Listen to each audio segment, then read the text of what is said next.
രണ്ടാനച്ഛനാന്ന് പറഞ്ഞിട്ട് എന്താ കാര്യം? ഈ കുട്ടിക്ക് അയാൾ വലിയ ശല്യമായിരുന്നു.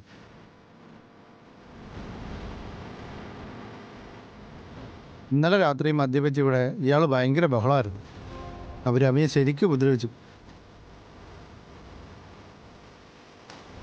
നിവർത്തികെട്ട അഭിരാമി രണ്ടാനച്ഛനെ വെട്ടിക്കൊന്നതാ.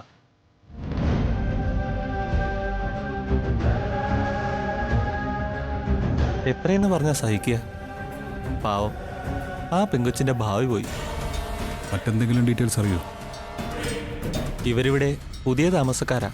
ഇവരെക്കുറിച്ച് കൂടുതൽ കാര്യങ്ങളൊന്നും ഈ പരിസരത്ത് ആർക്കും അറിയില്ല.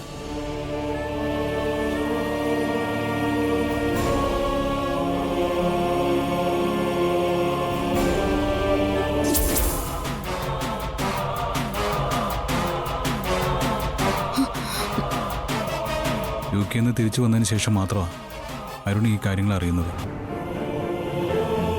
അഭിരാമിയുടെ ജീവിതത്തിൽ എന്തൊക്കെ സംഭവിച്ചു, അവൾ നാട് വിട്ടുപോയി എന്നൊക്കെ മാത്രമേ അരുണിന് അറിയാൻ കഴിഞ്ഞുള്ളൂ. അഭിരാമി ജയിലിലാണെന്നോ മറ്റു ഡീറ്റെയിൽസ് ഒന്നും അരുണിന് അറിയാൻ കഴിഞ്ഞില്ല. നടന്ന സംഭവങ്ങളൊന്നും അന്ന് അമ്മ ആദ്യേട്ടനും അരുണനോട് പറഞ്ഞില്ലേ? ഇല്ല, അത് ഞാനും അമ്മയും അരുണിനോട് മനഃപൂർവ്വം പറയാത്തതാണ്. അവിടെ ഞങ്ങൾ രണ്ടാളും കുറച്ച് സ്വാർത്ഥരായി. കൊലപാതക കേസിൽ ജീവപര്യന്തം ശിക്ഷ അനുഭവിച്ച് ജയിലിൽ കിടക്കുന്ന ഒരു പെണ്ണിനെ എന്തായാലും അരുണിന്റെ തലയിൽ കെട്ടിവെക്കാൻ ഞങ്ങൾ ആഗ്രഹിച്ചില്ല. അരുൺ പല അന്വേഷണങ്ങളും നടത്തി, വ്യക്തമായ ഒരു ഡീറ്റെയിൽസും കിട്ടിയില്ല. അഭിരാമിയെ നഷ്ടപ്പെട്ടതിൽ അരുൺ തീർത്തും നിരാശനായിരുന്നു. അരുണിനെ തിരിച്ച് ജീവിതത്തിലേക്ക് കൊണ്ടുവരാൻ ഞാനും അമ്മയും കൂടി തീരുമാനിച്ചു തന്നെയാണ് ഐശ്വര്യയുടെ ആലോചന വീണ്ടും കൊണ്ടുവന്നത്. അമ്മയുടെ കണ്ണീരും എൻ്റെ നിരന്തരമായ ഉപദേശവും ഒടുവിൽ ഐശ്വര്യമായിട്ടുള്ള വിവാഹത്തിന് അരുൺ ഒരുവിധം സമ്മതിക്കുകയായിരുന്നു. ഒടുവിൽ അരുണിൻ്റെ ഐശ്വര്യയുടെ വിവാഹം നടന്നു. അരുണേട്ടൻ്റെ ചില അവസ്ഥകളൊക്കെ അന്ന് എനിക്കറിയായിരുന്നു. പക്ഷേ ഇതാ കാരണമെന്ന് എനിക്കറിയില്ലായിരുന്നു. മറ്റുള്ളവരെ കൂടി വിഷമിപ്പിക്കേണ്ടെന്ന് കരുതി നിങ്ങളോടൊക്കെ മനഃപൂർവ്വം പറയാതിരുന്നത് തന്നെയാണ്. അമ്മ അന്ന് അശ്വതി ചേച്ചിയുടെ വീട്ടിൽ കണ്ട ആ ഫോട്ടോയുടെ കാര്യം പിന്നെ പറഞ്ഞില്ലേ? ഞാൻ പലതവണ ചോദിച്ചു. അപ്പോഴൊക്കെ അമ്മ ദേഷ്യപ്പെട്ട് എഴുന്നേറ്റ് പോകും. ഇപ്പം മനസ്സിലായില്ലേ? അഭിരാമി ആ രണ്ടാനച്ഛനെ വെട്ടിക്കൊന്ന കേസിൽ ജയിലിലായതാണ്. അതിൽ എനിക്കോ അമ്മയ്ക്കോ ഒരു പങ്കുമില്ല. അഭിരാമി ജയിലിലാണെന്നുള്ള സത്യം ഞങ്ങൾ മനഃപൂർവ്വം അരുണിൽ നിന്ന് മറച്ചു വെച്ചു. അത് അരുണിന്റെ നല്ല ഭാവിയെ കരുതി തന്നെയാണ്. ഇനി രണ്ടാളും പറയും, ഞാനും അമ്മയാണോ അരുണിന്റെ ജീവിതം തകർത്തത്? പറയേ. ഇനി എനിക്ക് നിങ്ങളോട് പറയാനുള്ളത് കേൾക്കണം. ഇനി എന്ത് സെന്റിമെന്റ്സിന്റെ പേരിലായാലും അശ്വതിക്ക് വേണ്ട പ്രോത്സാഹനം കൊടുത്ത് ഐശ്വര്യയുടെ ജീവിതം തകർക്കരുത്. ഇക്കാര്യത്തിൽ ഐശ്വര്യ ഒരു തെറ്റും ചെയ്തിട്ടില്ല. ശ്യാമേ, രണ്ടാൾക്കും അത് ഓർമ്മ വേണം.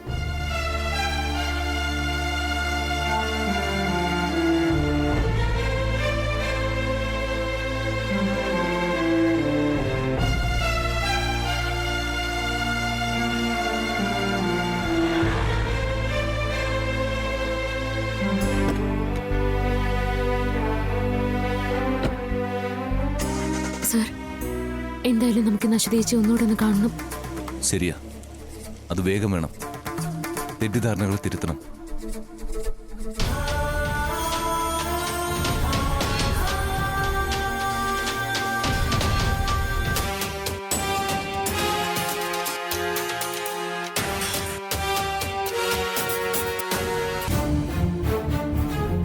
ആദ്യേട്ടൻ പറഞ്ഞ ആ കാര്യങ്ങളൊക്കെ ശരിയാ. രണ്ടാനച്ഛൻ വലിയ ശല്യമായിരുന്നു. എപ്പോഴും മദ്യപിച്ചിട്ടായിരുന്നു വന്നിരുന്നത്. എന്നെ അമ്മയൊക്കെ തല്ലും. അയാൾ മരിക്കുന്ന അന്നും എൻ്റെ അമ്മയെ ഒരുപാട് ഉപദ്രവിച്ചിട്ടുണ്ടായിരുന്നു. രാത്രി ഞാനും അമ്മയും നല്ല ഉറക്കത്തിലായിരുന്നു. ഒച്ചയും ബഹളവും കേട്ടാ ഉണർന്ന്. അന്ന് എന്റെ രണ്ടാനച്ഛനെ രണ്ടുപേര് ചേർന്ന് പിടിച്ചു വെച്ച് വെട്ടുന്നതാ ഞങ്ങൾ കണ്ടത്. ഞാനും അമ്മയും നിലവിളിക്കാൻ പോലും ആകാതെ ഭയന്നുപോയി. അന്ന് അയാൾ മരിച്ചു എന്ന് ഉറപ്പുവരുത്തിയ ആ അക്രമികൾ പോയത്. വസുന്ധരയുടെ കുടുംബത്തിൽ ബന്ധം സ്ഥാപിക്കാൻ ശ്രമിച്ചാൽ ഇതായിരിക്കും ഫലമെന്ന് അതിലൊരു അക്രമി താക്കീത് തന്നിട്ടാ പോയത്. ആദ്യേട്ടൻ എന്തെല്ലാം ന്യായീകരിക്കാൻ ശ്രമിച്ചാലും ഒരു കാര്യം ഉറപ്പാ, വസുന്ധരാമ്മ ആളെ വിട്ട് ചെയ്യിപ്പിച്ചതാ ആ കൊലപാതകം. എന്നിട്ട് ആ കുറ്റം എന്റെ തലയിൽ കെട്ടിവെച്ചു, എന്നെ ജയിലിലാക്കി. അരുണിനെ എന്നെ അകറ്റാൻ വേണ്ടി വസുന്ധരാമ്മ ചെയ്തതാ ഇതെല്ലാം.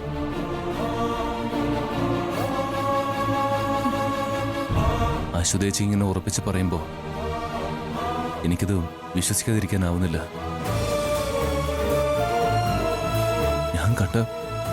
ഞാൻ സ്നേഹിച്ച എൻ്റെ അമ്മ ഇത്രയും ക്രൂരയാണോ? അഖിലിന് എത്ര വിഷമം തോന്നിയാലും ശരി, വസുന്ധരാമയെ കൊണ്ട് ജീവിതം നഷ്ടപ്പെട്ടു പോയവളാ ഞാൻ.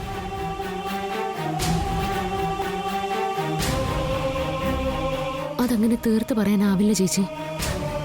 ഇതൊരു പക്ഷേ മറ്റാരെങ്കിലും ചെയ്യിച്ചതാണെങ്കിലോ? എന്നിട്ട് മനഃപൂർവ്വം വസുന്ധരാമയുടെ പേര് വിളിച്ചു പറഞ്ഞതാണെങ്കിലോ? സമ്മതിച്ചു. പക്ഷെ ആരാ ഈ മറ്റൊരാള്? അതാരാ? ആ ആൾക്ക് ഇങ്ങനെ ചെയ്തിട്ട് എന്ത് കിട്ടാനാ? ഇത്രയും വർഷമായിട്ടും ആ ആള് പിന്നെന്താ മറഞ്ഞിരിക്കുന്നേ? ഒന്നിനും ഇപ്പൊ എനിക്ക് ഉത്തരവില്ല. എന്തായാലും ഞാൻ ഒരു കാര്യം തീർത്ത് പറയാം. കുറച്ച് പിടിവാശി വസുന്ധരാമയ്ക്കുണ്ട്. അതൊക്കെ ശരിയാ. പക്ഷെ വസുന്ധരാമയ്ക്ക് ഒരിക്കലും ഇത്രയും ക്രൂരാവാൻ പറ്റില്ല.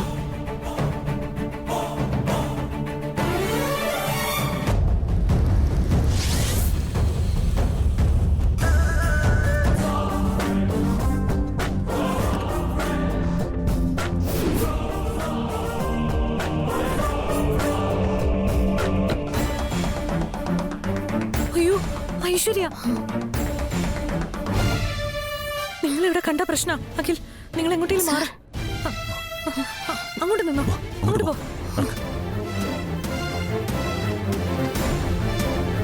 അയ്യോ എന്റെ ഈശ്വര.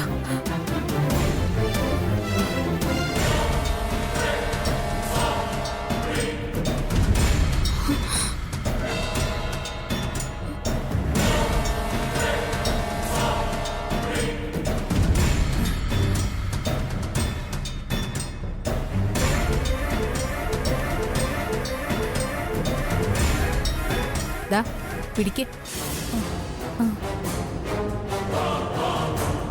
ഇതെല്ലാം സെറ്റിൽ ചെയ്ത കണക്കാ. എല്ലാം ഒന്നുകൂടി ഒന്ന് ക്രോസ് ചെക്ക് ചെയ്യണം. ശരി മാഡം.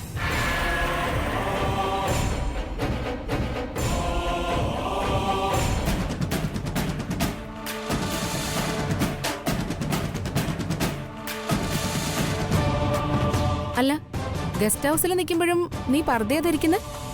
അതെ മാഡം, ഞാനന്ന് പറഞ്ഞില്ലേ മുഖത്തെ തീപ്പൊള്ളല്. അതാരും കാണുന്നത് എനിക്കിഷ്ടമല്ല. ശരി, ഓക്കെ. ഈ കണക്ക് ചെക്ക് ചെയ്ത് നാളെ ഓഫീസിൽ കൊണ്ടുവരണം. അർജന്റാ. ആ, അത് ഞാൻ ഏറ്റു മാഡം. എന്നാ ഞാൻ ഇറങ്ങുവാ.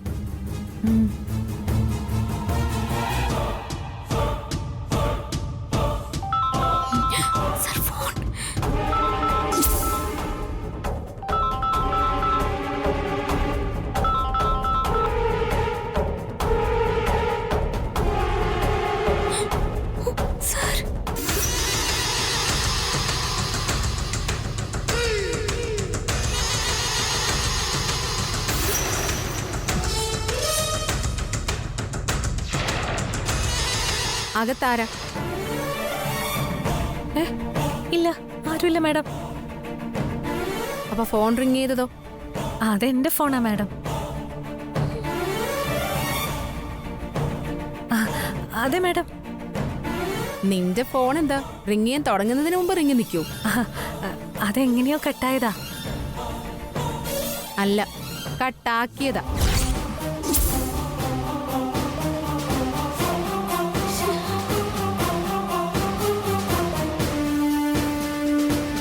ഏ അല്ല, ഫോൺ റിങ് ചെയ്തുകൊണ്ടിരിക്കുന്നു.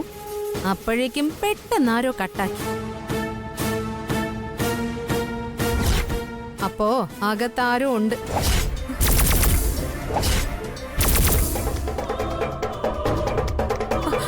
മാഡം മാഡം ആരും ഇല്ല. മാറി നിക്ക്.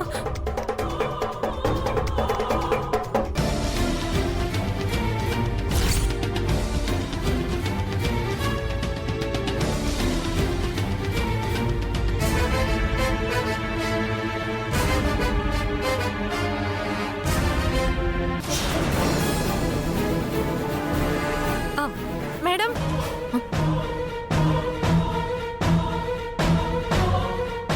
ആ ഫോൺ ഈ ഫോണാ മാഡം.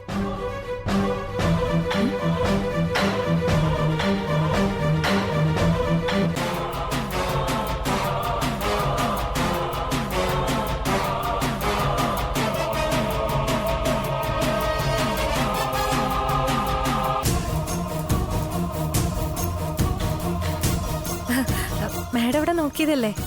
ആരുമില്ല, ആരുമില്ല മാഡം.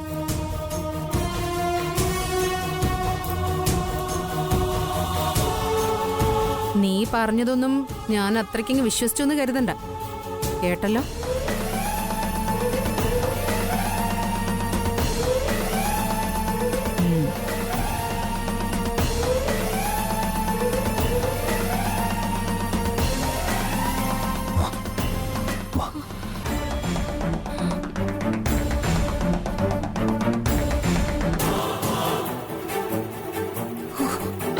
എന്റെ ശ്യാമേ, ഇപ്പോഴൊരാശ്വാസമായ. ഇത്തവണത്തേക്ക് രക്ഷപ്പെട്ടു.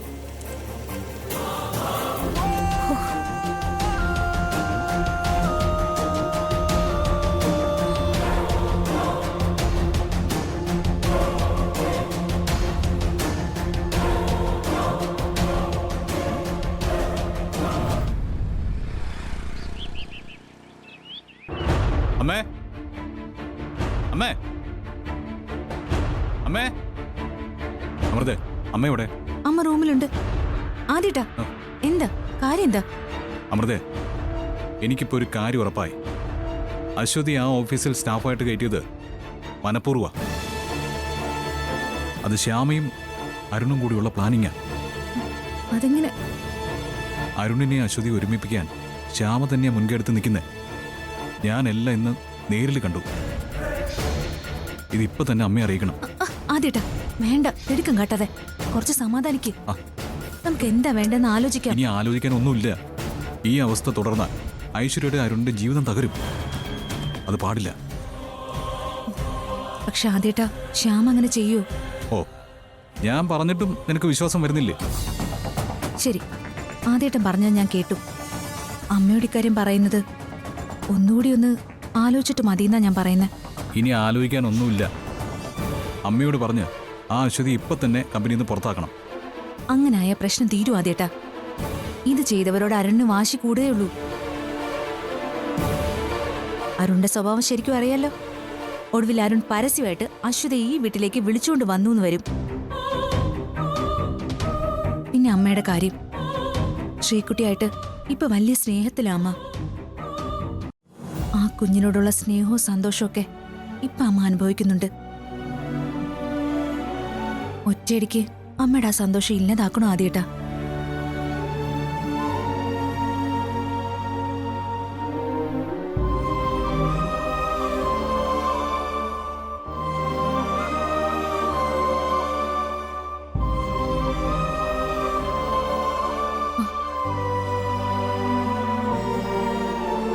ശ്രീകുട്ടിയുടെ കാര്യം അങ്ങനെയാണല്ലോ. സ്വന്തം അച്ഛമ്മയുടെ വാത്സല്യം, അതിനുള്ള അവകാശം ആ കുഞ്ഞിനില്ലേ? ആ മോൾ എന്ത് പഴിച്ചു ആദ്യേട്ടാ? ആക്കി കൂടെയില്ലാത്ത വേദനയില്ല അമ്മ. ഇനി അരുൺ കൂടി ശത്രുവായ അമ്മയുടെ അവസ്ഥ എന്താവും ആദ്യം നിന്ന് ചിന്തിച്ചു നോക്കി. അതാ ഞാൻ പറഞ്ഞത്, അമ്മയോട് ഇപ്പൊ ചാടിക്കയറി ഒന്നും പറയണ്ട. എല്ലാത്തിനും അതിൻ്റെതായ സാവകാശം വേണമെന്ന്. അരുണിന്റെ അശ്വതിയുടെയും കാര്യത്തിൽ അശ്വതിയെ സുരക്ഷിതമായിട്ട് വേറെ എങ്ങോട്ടെങ്കിലും മാറ്റാൻ എന്താ ഒരു വഴി? അതാലോചിക്കാം നമുക്ക്. എന്തു വഴി? ആദ്യേട്ടൻ സമാധാനമായിട്ടൊന്ന് ആലോചിക്ക്, വഴി ഉണ്ടാവും. ഇലയ്ക്കും മുള്ളിനും കേടില്ലാത്തൊരു പരിഹാരം, അതാ ഇവിടെ വേണ്ടത്.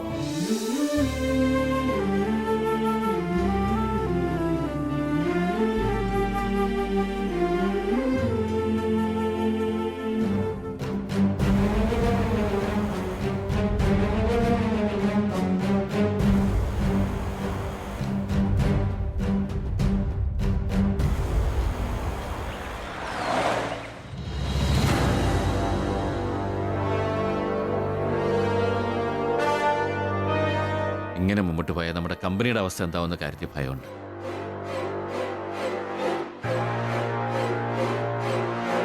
വിദേശത്തേക്ക് എക്സ്പോർട്ട് ചെയ്ത മസാലയിൽ പെസ്റ്റിസൈഡ്. നമ്മൾ ജൈവ ഉൽപ്പന്നങ്ങളാണ് പർച്ചേസ് ചെയ്യുന്നത്. പിന്നെ അതിൽ രാസകീടനാശിനികളുടെ സാന്നിധ്യം എങ്ങനെ വന്നു?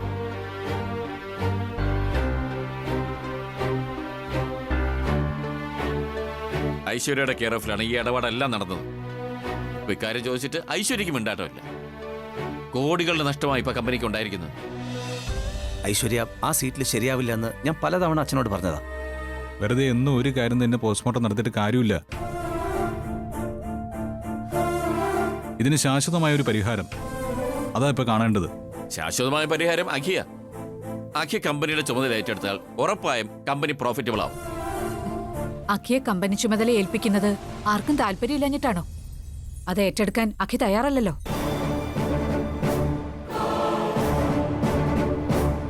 അതിനവനെ ആ ശ്യാമ സമ്മതിക്കുന്നില്ല, അതാ സത്യം. അമ്മേ, ഇപ്പോഴത്തെ അവസ്ഥയിൽ കമ്പനിയെ നയിക്കാൻ അവൻ കൂടി വേണം. അതിനുള്ള പ്രാപ്തി അവൻ തെളിയിച്ചതുമാണ്. അതല്ലേ ഞാൻ മുമ്പേ പറഞ്ഞത്. അഖി ആ ശ്യാമയുടെ പിടിയില. മുങ്ങിക്കൊണ്ടിരിക്കുന്ന കപ്പലാണ് ഇപ്പം നമ്മുടെ കമ്പനി. അതിനെ രക്ഷിക്കാൻ അഖിയെ കൊണ്ടുവരണമെങ്കിൽ ആ ചുമതല വസു വെക്കണം. ഞാനോ? അതെ, വസു ആത്മാർത്ഥമായിട്ട് വിളിച്ച് അഖി വരും. കമ്പനി ചുമതല ഏൽക്കുകയും ചെയ്യും. അമ്മേ, അത് ശരിയാ. അമ്മ സ്നേഹത്തോടെ വിളിച്ച അവൻ ഒരിക്കലും ഒഴിഞ്ഞു മാറാൻ സാധിക്കില്ല. അല്ല, ഞാൻ ഇനി കൂടുതലൊന്നും പറയണ്ട. നമുക്കിപ്പോൾ പ്രധാനം കമ്പനിയുടെ കാര്യമാണ്. വസുവും ഞാനും കൂടെ പോകുന്നു, അഖിയെ വിളിക്കുന്നു. എന്താ അത് തീരുമാനമായി അല്ലേ വസു? ഞാൻ വിളിച്ച അഖി വരുവോ? താൻ അഖിയുടെ അമ്മയാണ്. വസുവിന് അഖിക്ക് അത്രയ്ക്ക് ഇഷ്ടമാണ്. സ്നേഹത്തോടെ അമ്മ വിളിച്ചാൽ അഖിക്ക് ഒഴിഞ്ഞു മാറാൻ പറ്റില്ല.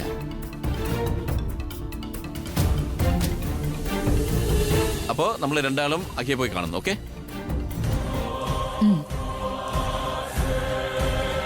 മോനെ,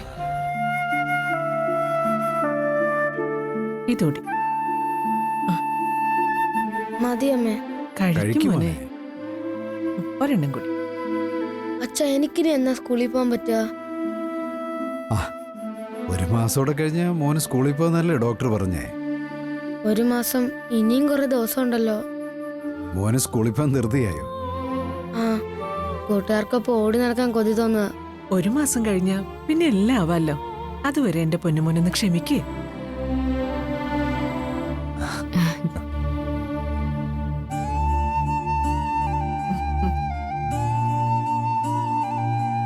അച്ഛാ, ഞാനും അഖിൽ സാറും കൂടി ഒരു തീരുമാനം എടുത്തു. എന്താ മോളെ?